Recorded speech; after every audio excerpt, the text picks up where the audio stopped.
আসসালামু আলাইকুম। তো কেমন আছেন আপনারা? আলহামদুলিল্লাহ, আমিও ভালো আছি। আশা করছি যে আপনারাও ভালো আছেন। তো আমি ভাবতেছিলাম অনেক দিন যাবৎ আহসান মঞ্জিলে আসবো। আহসান মঞ্জিলের ঐতিহ্যবাহী জায়গায়, পুরান ঢাকার একটি। তো আমাদের আসা হচ্ছে না। তো আজকে শুক্রবার উপলক্ষে আমাদের মাদ্রাসা অফ, এই জন্য মাদ্রাসার কিছু শিক্ষক নিয়ে চলেই আসলাম ফাইনালি আহসান মঞ্জিল। তো আপনারা দেখতেই পাচ্ছেন যে আজকে শুক্রবার, এই জন্যে প্রচুর মানুষ আহসান মঞ্জিলে আসতেছে।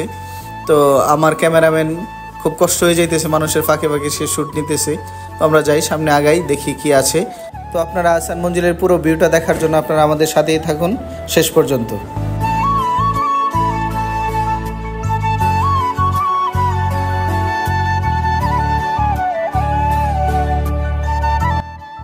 আলহামদুলিল্লাহ, ফাইনালি যখন আমরা আহসান মঞ্জিলের ভিতরে প্রবেশ করলাম, তো প্রবেশ করার আগে আমাদের একটু প্রবলেম হয়ে গেছিলো। আমার ক্যামেরাম্যানের টিকিট হারিয়ে গিয়েছিল। তো টিকিট আমরা পরে পেলাম, এবং টিকিট পেয়ে যখন ঢুকলাম, ইতিমধ্যে আমরা দেখতে পেলাম কিছু ছবি দেওয়া আছে নবাবদের। ছবি দেখার পরে আমরা ছবি একটু জুম করে দেখলাম যে তাদের ব্যাপারে কি কি লেখা আছে। তো যখন আমরা ছবি শেষ করলাম, তখন পাশেই আরেক রুমে চলে গেলাম। রুমে চলে যাওয়ার পরে আমরা দেখলাম যে কিছু তাদের ব্যবহৃত জিনিসপত্র দেওয়া আছে, যে তারা যেসব জিনিস ব্যবহার করতো। এবং মাঝখানে চলে আসলো আমার ক্যামেরাম্যান, এবং পরে আমরা চলে গেলাম একটু ভাস্কর্যের দিকে। আমরা একটা ভাস্কর্য দেখতে পেলাম, এবং পাশে যে আমাদের শেখ মুজিবুর রহমান, যে আমাদের আহসান মঞ্জিল তৎকালীন নবাব পরিবার যখন বিক্রি করে দিবে, যে বিক্রি করার সিদ্ধান্ত নেয়, তখন আমাদের তৎকালীন প্রধানমন্ত্রী শেখ মুজিবুর রহমান যেই আহসান মঞ্জিল কিনে রেখেছিল, তার সনদ অনুযায়ী আমরা দেখতে পেলাম। এবং পরে আমরা আবার একটা ভাস্কর্য দেখতে পেলাম, যেটা হচ্ছে সৈনিক বর্ম, মাধ্যম হচ্ছে ধাতব, উচ্চতা 153 সেন্টিমিটার। এবং সেটাকে আমরা দেখার পরেই আমরা আবার ভাস্কর্য শেষ করেই আমরা চলে গেলাম আর একটু সামনে। তখন দেখতে পেলাম যে আহসান মঞ্জিলের নমুনা মডেল, আহসান মঞ্জিল যেভাবে অঙ্কন করা হয়েছিল তার একটা নমুনা আমরা দেখতে পেলাম। এবং নমুনাটাকে আমরা ভালো করে পর্যালোচনা করলাম এবং জুম করেও দেখলাম, খুবই চমৎকার। তখনকার শিল্পী এত নান্দনিকভাবে যেটা অঙ্কন ভাস্কর্য বানিয়েছিল, যা দেখে আমরা অত্যন্ত বিমোহিত হয়েছিলাম। যখন আমরা সনদপত্র দেখতে পেলাম, সনদপত্র দেখা শেষে আমরা চলে গেলাম আবারও পাশের এক দেওয়ালে দেখতে পেলাম যে তাদের কিছু ব্যবহৃত জিনিসপত্র দেখা শেষে আমরা যখন পাশে ফিরলাম, তখন দেখি তাদের যে ফানুস বা জারবাতি, তাদের ওই সময়কালের যে জারবাতিগুলো ছিল, সেই জারবাতিগুলো চমৎকারভাবে এখানে সাজিয়ে রাখা হয়েছে। তারপরে দেখতে পেলাম আমরা কিছু আহসান মঞ্জিল সম্পর্কে অনেক কিছু লেখা, যে লেখাগুলো আমরা পড়ে শোনানোর মতো সময় পাইনি, কারণ সম্পূর্ণ ভিডিও আপনাদেরকে দেখাতে হবে। তো আমরা এখান থেকে চলে গেলাম। তারপরে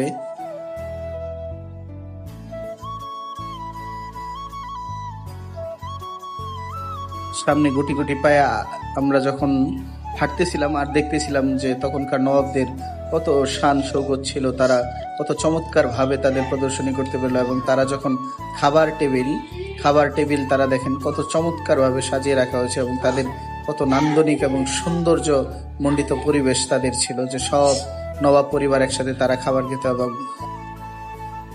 পরক্ষণেই আমরা সামনে আগালাম এবং দেখতে পেলাম যে বিশাল এক হাতির দাঁত রাখা হয়ে গেছে এখানে ঐতিহ্য করে, যেটাকে আমরা অনেকক্ষণ দেখলাম। দেখার পরে উপরের অংশে খুব সুন্দর চমৎকার দেখা যাচ্ছে, এবং উপরের অংশে রাখা আছে এক মহিষের শিং, যেটাকে আমরা দেখলাম।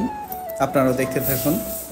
তারপরে চলে গেলাম আমরা আহসান মঞ্জিলের আরেকটা অংশে, যে অংশটাতে ছিল আগের দিনের ডাক্তাররা যেই সব যন্ত্রপাতি ব্যবহার করতো, সেই সব যন্ত্রপাতি, এবং যেখানে রুগীকে শুয়ে রাখা হতো, তাও আমরা দেখলাম। দেখার পরে যখন সামনে আগাবো, তখনই আমাদের চোখে পড়লো আরও কিছু জিনিস।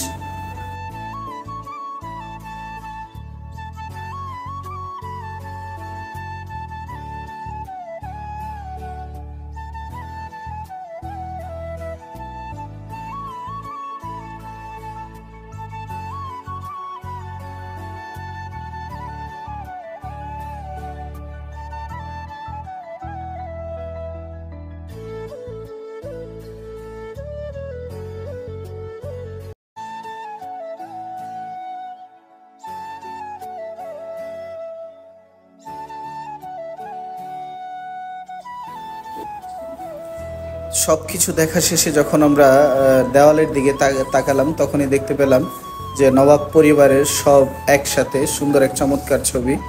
যা আমার ক্যামেরাম্যান সহই নেওয়া হয়েছে। তখন আমরা আরও সামনে এগোতে গেলাম। আগানোর পরে আমরা দেখতে পেলাম যে নবাব পরিবার যখন খেলাধুলা করত, যে খেলাধুলার ঘর, সেই ঘরটা আমরা আমাদের ক্যামেরা বন্দি করে নিলাম। তা অনেক মানুষ ছিল আজকে শুক্রবার, যার ফলে আমরা সম্পূর্ণ ভিডিও করতে পারিনি, তবে আমরা যতটুকু চেষ্টা করছি যে সম্পূর্ণ ভিডিও রাখার জন্য। তো বিশাল মানুষ ছিল। তারপরে চলে গেলাম আমরা সিন্দুকগড়ে, যে নবাব পরিবার যেই সিন্দুক, তাদের টাকা পয়সা স্বর্ণ অলংকার যেগুলো তাদের সিন্দুকে জমা রাখতো, সেই সিন্দুকও আমাদের চোখের সামনে পড়লো। এবং আমরা দেখতে পেলাম যে সিন্দুকের ভিতরে অনেকগুলো বক্স আকারে তালা করা আছে, যা আমরা খুলে দেখতে পারিনি। এবং শেষ করে আমরা চলে গেলাম আরেকটা দেওয়ালে দেখার এগোতে এগোতে আমাদের প্রায় দ্বিতীয় নিচতলার যেই ফ্লোরে যা ছিল তা আমরা দেখা শেষ করে আমরা চলে গেলাম উপরতলায়।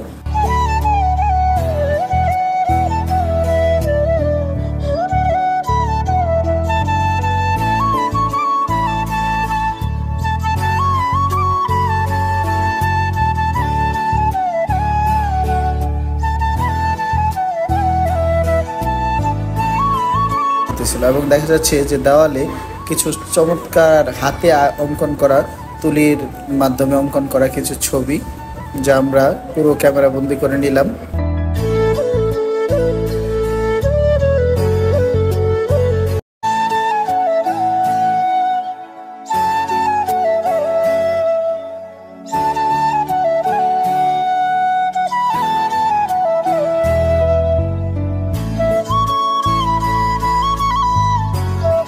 তখন আমরা এক রুমের ছবি দেখার শেষে পরের রুমে চলে গেলাম।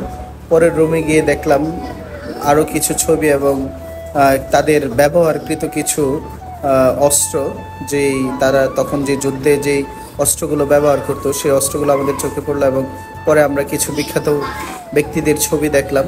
ছবিগুলো আমরা পুরোপুরি ক্যামেরা বন্দি করে নিলাম এবং পরে চলে গেলাম সামনে।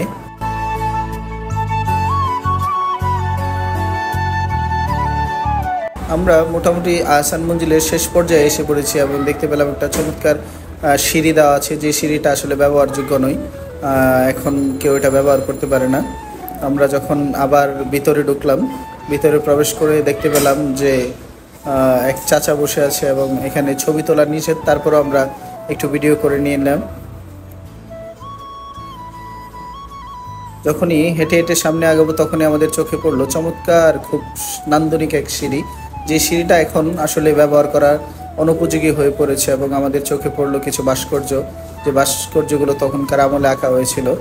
এবং ভাস্কর্য দেখতে দেখতে আমরা সামনেই চলে গেলাম। সামনে চলে যাওয়ার পরে আমরা দেখলাম তখনকার কিছু ছাপা মেশিন দেখা আছে, যেই মেশিনগুলো দিয়ে তখনকার দলিল বা তাদের লেখা বা যে কোনো কিছু টাইপ করে রাখা হতো। এবং এইটা শেষ করার পরে আমরা দেখতে পেলাম দেওয়ালের আলমারিতে কিছু মূল্যবান বই, যে বইগুলো খুলে দেখার কোনো সুযোগ নেই, তবে দেখতে মনে হচ্ছে যে বইগুলো মূল্যবান। বইগুলো দেখার শেষে আমরা চলে গেলাম সামনের রুমে দেখতে পেলাম যে এখানে কয়েকজন বসে হয়তো বা তখনকার নবাবরা আড্ডা দিত, তাদের ফ্রি টাইমে এখানে বসে কাটাইতো। সেটাও শেষ করে আমরা চলে গেলাম আবারও সামনে যাওয়ার পরে আমরা দেখতে পেলাম আরেকটা রুম, যে রুমটা সাজানো ছিল কিছু নান্দনিক জিনিসপত্র দিয়ে, যে তাদের ব্যবহৃত সমস্ত জিনিসপত্র দিয়ে এটা সাজানো ছিল। আসলে বলতে গেলে আহসান মঞ্জিলটা খুবই চমৎকার এবং নান্দনিক একটা জায়গা, যে জায়গায় পুরো বিশ্লেষণ তুলে ধরা সম্ভব না, যা আমাদের সবগুলো রুমেও আমরা ঢুকতে পারিনি। যতটুকু দেখেছি আমরা আপনাদেরকে দেখানোর চেষ্টা করেছি।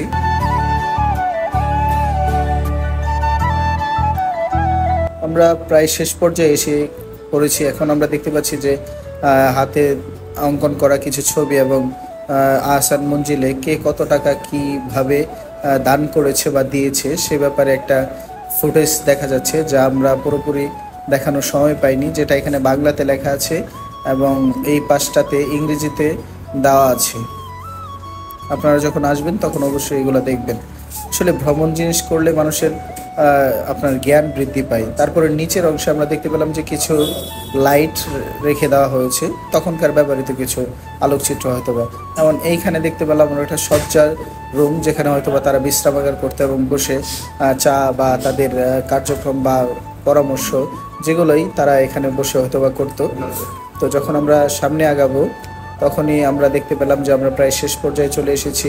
সামনে আসার পরে দেখলাম যে এদিকে সামনে আরও 2টা রুম আছে, আমরা দেখি ওই রুমগুলোতে যাব। যাওয়ার পরে আসলে মানুষ অনেক বেশি, তো আজকে শুক্রবার, তাই ভিডিও ক্লিপ ভালো করে নেওয়া যাচ্ছে না। তারপরে আমরা আরেকটা রুমে যখন প্রবেশ করলাম, প্রবেশ করার পরে আমরা দেখতে পেলাম তাদের একটা সুন্দর ফুলদানি এবং কিছু সেই সময়কালে ব্যবহারকৃত কিছু অস্ত্রপাতি, যেগুলো ঢাল বা আপনাদের বল্লভ যেগুলোই বলেন না কেন, সেগুলো এখানে দেওয়া আছে খুব চমৎকারভাবে। আপনারা যখন আসবেন তখন খুব ভালোভাবে দেখতে পারবেন। তো পরিশেষে আমরা প্রায় শেষ পর্যায়ে চলে আসলাম। এখানে আরেকটা ফুলদানি আমরা দেখলাম এবং ভিতরের রুমে চলে গেলাম। ভিতরের রুমে চলে যাওয়ার পরে দেখছি শিকল দিয়ে তাদের সোফাগুলো যে বসা, সেই সোফাগুলোতে যাওয়ার কোনো অপশন নেই, কারণ শিকল দিয়ে সোফাগুলোকে আটকে রাখা হয়েছে এবং দেখা যাচ্ছে যে একটা সিংহাসন চেয়ার, যেটাতে নবাব হয়তো বসে তার সিংহাসন পরিচালনা করার দায়িত্ব পালন করতে এবং পাশে হয়তো সকলে বসে তার মন্তব্য শুনতো। আমরা যখন বের হয়ে আসলাম সিংহাসন রুম থেকে, তখন আমরা দেখতে পেলাম যে আমাদের সামনে চমৎকার খুব বড় বিশাল এক সিঁড়ি, যে সিঁড়ি দিয়েই নবাবপুরী পরিবার হয়তোবা তাদের আহসান মঞ্জিলের সামনে নামতো। এবং সিঁড়ি থেকে নেমেই আমরা দেখতে পাচ্ছি যে সুন্দর এত মানুষ আর এত বৈচিত্র্যময় এক জায়গা, যে জায়গাতে খুবই চমৎকার ছিল। এবং আমার ক্যামেরাম্যানও আসলো সামনে। আমরা সামনে দেখতে পাচ্ছি যে সিঁড়ির সামনের অংশে বুড়িগঙ্গা নদীর দেখা যাচ্ছে এবং অনেক পর্যটক ওইখানে এসেছে এবং খুবই চমৎকার, তারা খুবই উপভোগ করছে এই জায়গাটাকে। আপনারাও যখন আসবেন অবশ্যই দেখতে পাবেন এখানে খুবই চমৎকার এবং নান্দনিক অনেক কিছু দেওয়া আছে। তো ভালো থাকুন, সুস্থ থাকুন, আল্লাহ হাফেজ।